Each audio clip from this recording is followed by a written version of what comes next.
ang ating 10 cents na English series. Ito po ang topic na pag-uusapan natin pagkatapos lang po ng aking maiksing intro.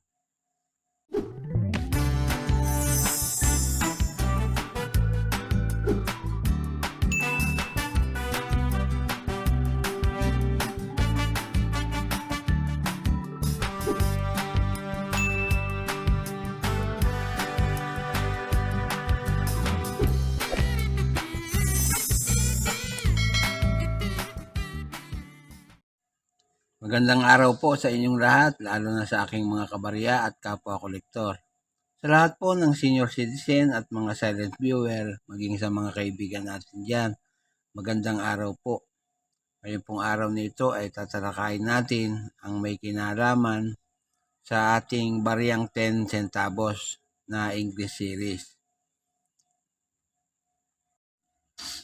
Ang coins pong ito ay nag-umpisa noong 1958 hanggang 1966. Yan po ang series niya. Pag-usapan po natin. Sa verse na bahagi po ng bariyang ito ay makikita natin ang coat of arms ng Pilipinas. Ayan po. At nakapaikot sa kanya ang script na Central Bank of the Philippines. Napakaganda po ng coat of arms natin. May tatlong bituin sa itaas. May haring araw sa gitna. May agila at leon. Yan po ang ating coat of arms na napakaganda. At sa reverse na bahagi naman ay makakita tayo ng nakatayong babae. May hawak siyang hammer sa anvil. Yun ho bang pukpukan ang mga gumagawa ng itak. Yan. Pagkatapos ay may bulkan doon sa ganyang bandang kaliwa. Kasi nakaharap sa kaliwa. Ngayon, yung kanyang bandang kaliwang kamay ay nandoon yung bulkan. Ayan po, na umuusok-usok pa. Yan. May script din pong nakasulat sa itaas na bahagi ang 10 centavos. Tapos po yung mga taon ng pagkakagawa. Ayan. 1960, 1962 at 1963. Yan po. Ang designer po niyan ay si Milencio Figueroa. Ang edge po niyan ay raided. Yan po. Ginawa po yan sa Royal Mint, Tower Hill, London, United Kingdom. Yan. At saka sa United States Mint of Philadelphia. Tapos po sa BDM Metal, sa Beringer Dutch, Weldorf, Germany. Yan po. Ang mga lugar na pinagpagawaan ng coins na yan. Yung nga pong coins na yan ay nanggaling sa ating mahal na bansang Pilipinas. Ang period Republic, 1946 hanggang sa kasalukuyan. Standard circulation coin po yan. Ang taon, 1958 hanggang 1966. Ang value po, 10 centavos. Ang currency po natin, piso. Magbuhat 1857 hanggang sa kasalukuyan. Ang composition po yan ay legal brass. Tumitimbang po ng 2.044 grams at may diameter na 17.9 mm. Kung kapal po, medyo manipis siya, 1.19 mm. Yan. Ang hubog po niyan, bilog, makikita nyo naman. Build po ang technique na ginamit at coin alignment ang orientation. Na demonetize na po yan noong January 2, 1998. Pero nag-iwan ng number na N number 4475 at reference number na KM number 188, ISKO number 26. At atin pong alamin ang mga halaga sa kasalukuyan ng mga bariyang ito. Ayon po dito sa numista, yung 1958, kukunti lamang po pala ang ginawa niya. Halos 10 million lang. Ang good ay 19, very good 19, fine 19 at very fine 19 pesos. Pero ang uncirculated po ay 80 pesos. Yung 1960 naman, ang good niyan ay 9 pesos 80 centavos, pati ang very good 9 pesos 80 centavos. Fine 19 pesos, very fine 19 pesos din, extra fine 21 pesos. Yung almost uncirculated at saka uncirculated ay 50 pesos.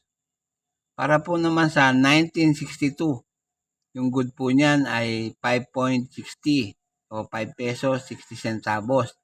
Ang very good po ay 16 pesos. Ang fine ay 21 pesos. Very fine, 21 pesos din. Extra fine ay 21 pesos din. At ang almost uncirculated, 47 pesos. Para po sa 1963, yung pong good ay 5 pesos. Very good, 12 pesos. Fine ay 16 pesos at saka yung very fine, 16 pesos din. Extra fine ay 36 pesos at yung almost uncirculated, 56 pesos. At yung uncirculated naman po ay 62 pesos. Para po sa 1964, 5.60 centavos. Sa very good po, 5 pesos 60 centavos din. Yung fine po ay 12 pesos. At yung very fine, 20 pesos. At yung extra fine, ganun din. Yung pong almost uncirculated ay 31 pesos. At yung uncirculated ay 55 pesos. Para naman po sa taong 1966, ang good po niyan ay 5.60. 5 pesos 60 centavos. Very good, 12 pesos. Ang fine ay 14 pesos. Ang very fine at extra fine, 21 pesos. Almost uncirculated, 27 pesos. At ang uncirculated ay 30 pesos. Dito naman po sa eBay, kapag ang inyong barya ay 1963, nagkakahalaga po ng $12.95. Yan po. Kasi po dito sa eBay, may tatlong presyo po ang bawat coins.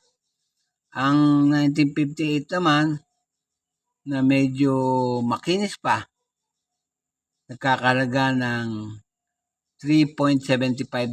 Yung una po, talagang mataas. At yung pangatlo ay nagkakalaga, 1966 po. Ang petsa ng barya, nagkakalaga ng $5.58. Yan po. Yan po lamang at wala nang iba. Dito po sa atin ay nagkaroon na po ng auction niyang mga barya na yan. Sa Heritage Auction, auction number 23-2340. Lot number 61-32-2. Yan po.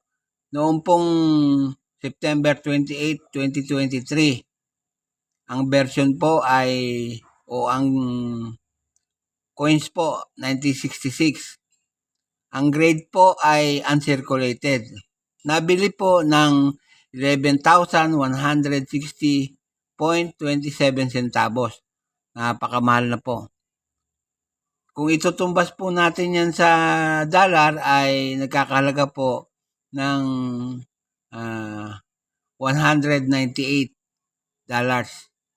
Yan po ang ang katumbas niyan.